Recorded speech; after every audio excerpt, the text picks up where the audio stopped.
Hola queridos amigos, continuamos estudiando la palabra de Dios. ¿Qué pasaría si te encuentras en una encrucijada donde no solamente hay dos senderos, hay más caminos? Habría mucha confusión, ¿verdad? Entonces, al estudiar este tema, ¿qué enseña la Biblia acerca de las características de la iglesia verdadera? Analizaremos por qué hay tantas iglesias y cuál es la iglesia verdadera. Para estudiar, te invito a orar. Señor, al estudiar tu palabra, rogamos que tu Santo Espíritu pueda dirigirnos. En el nombre de Jesús, amén. Amigos, vamos a esta primera sección para ver el fundamento y la fundación de la iglesia. La primera pregunta dice, ¿quién fundó la iglesia cristiana? Mateo 16, 16 al 18, dice lo siguiente. Respondiendo, Simón Pedro dijo, «Tú eres el Cristo, el Hijo del Dios viviente». Entonces les respondió Jesús, «Bienaventurado eres, Simón, hijo de Jonás, porque no te lo reveló carne ni sangre, sino mi Padre que está en los cielos. Yo también te digo que tú eres Pedro, y sobre esta roca edificaré mi iglesia, y las puertas del Hades no la dominarán». Jesucristo fundó la iglesia cristiana. Jesucristo es la respuesta. La pregunta número 2. ¿Quién es el fundamento de la iglesia? Efesios 2:20 nos dice lo siguiente. Edificados sobre el fundamento de los apóstoles y profetas, siendo la principal piedra del ángulo Jesucristo mismo.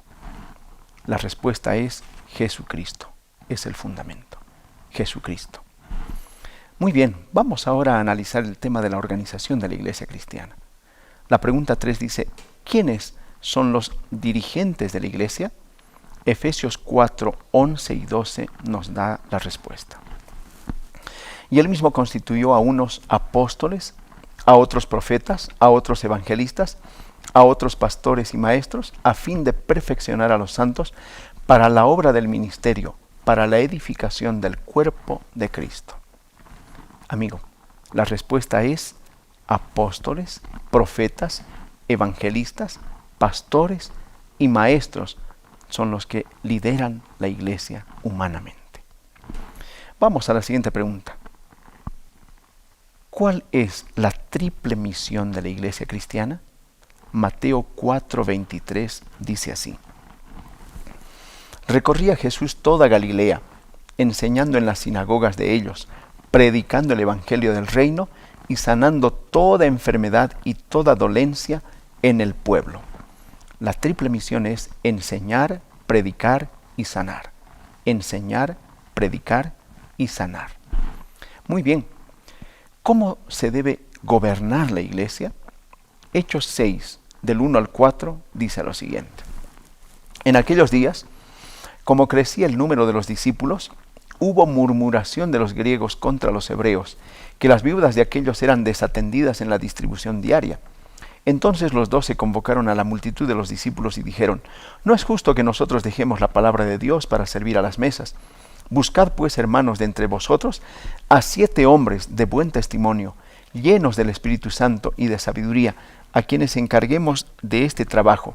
Nosotros persistiremos en la oración y en el ministerio de la palabra». Muy bien, entonces la respuesta es en orden y bajo la dirección del Espíritu Santo. En orden y bajo la dirección del Espíritu Santo. Muy bien, la siguiente pregunta es, ¿qué ejemplo debe seguir la iglesia? ¿Cuál es el máximo ejemplo? Juan 13:15 tiene la respuesta. Porque ejemplo os he dado para que, como yo os he hecho, vosotros también hagáis.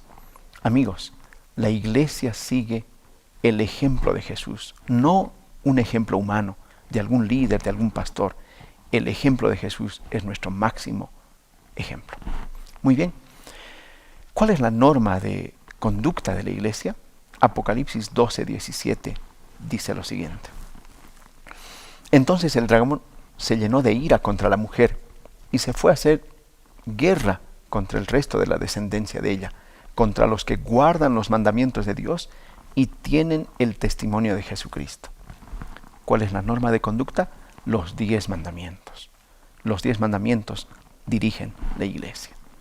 La siguiente pregunta es, ¿qué don poseerá la iglesia? Apocalipsis 19:10 dice así: yo me postré a sus pies para adorarlo, y él me dijo: mira, no lo hagas.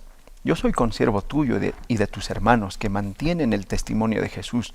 Adora a Dios. El testimonio de Jesús es el espíritu de la profecía.